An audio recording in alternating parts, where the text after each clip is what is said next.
si uu hubiyo tayada iyo noocyada kala duwan ee uu ka kooban yahay raashinka ciidanka xoogga dalka ayuu ra'iisul wasaaraha xukuumadda federaalka Soomaaliya Mudane Xasan Cali Khayre waxa uu kormeer shaqo ku tagay baqaarka kaydka raashinka ciidanka xoogga dalka Soomaalida ee magaalada Muqdisho.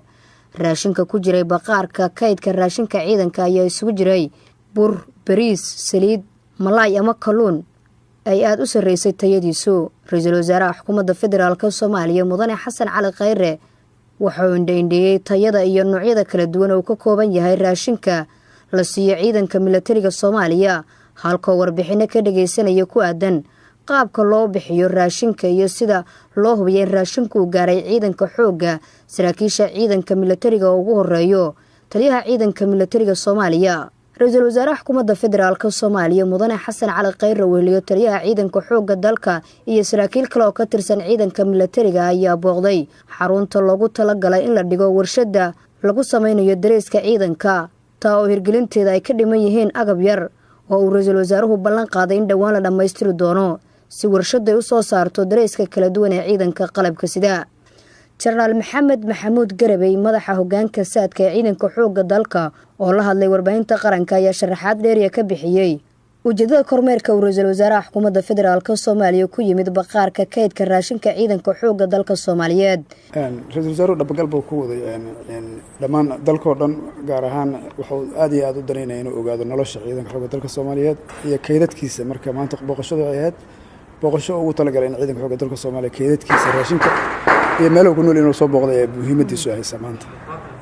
Marka waa ku mahadsan yahay ra'iisul wasaaruhu, waana ku faraxsan yahay runtii. wuxuu indhihiisa ku arkay waxa ciidankiisa uu cuno, wuxuu indhihiisa ku arkay sida ciidankiisa xantida loogu hayo, wuxuu ku faraxsan yahay sida wax loo diiwaan geliyo, sida loo diyaarsho, wuxuu markay soo galaan iyo systemka ay ku baxaan iyo dukumiintiyada ay ku baxaan runtii aad ugu dhabagalay. waana arrin aad u wanaagsan oo dhiirigelinaysa in ciidamadu ay waxa la siiyo ay gaarsiiyaan cid loogu talagalay. wuxuu booqday ra'iisul wasaaruhu warshadii tolmada dharka ee dawladda Turkiga noogu talagashay baqaaradeeda iyo qaabka ay tahay in loo kiciyo iyo sida loogu talagalay in bal wixii hore haddii shaqeey waayaan bal mar labaad in warshadii dib loo habeeyo dhismaheedii iyo shaqaalaheedii si warshadaas looga faa'iideysto ciidanka xoogga dalka Soomaaliya aysan u baahan inay dris ama uniform ay adduunyada ka raadsadaan. marka warshadaas waxaa noogu talagalay dawladda Turkiga na siiyey muddo dhowr sano ay halkaan taala wayna leeyacanta runtii. marka ra'iisul wasaaruhu wuxuu soo booqanayay dhismihii loogu talagalay oo aan ku talagalkii loogu talagalay iyo xilligii loogu talagalay aan shaqeyn. marka wuxuu hadda daneynayaa inuu mar labaad oo asagu intuu joogo oo ciidanka u dhiso warshad shaqeynaysa. maxay tahay caqabada hortaagan warshadan inay soo saarto dhar? warshada tani muhiimadda ugu ballaaran waxay ahayd ku talagalkeeda dawladdu markay nasina Turkigu in anaguna ku bixino contribution aan ku bixino, iyaduna 80% ay bixiso, 20 ka hartana in dawladdu markaa joogtay dhamaystirtay ahayd. taas waa suurtagali weysay. marka warshadii hadda meesha ay ku jirto waa meel aad iyo aad u layacan.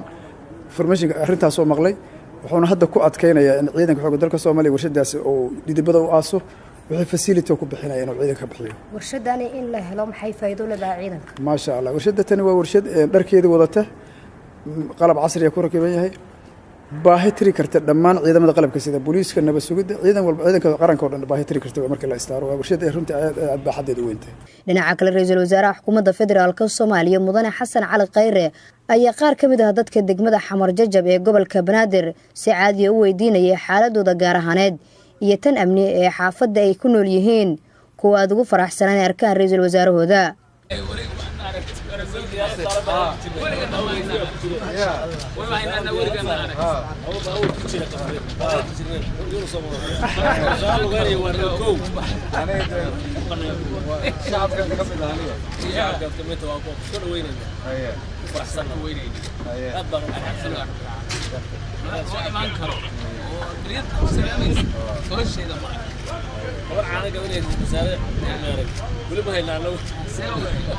نصر بشير علي warbaahinta qaranka magaalada Muqdisho.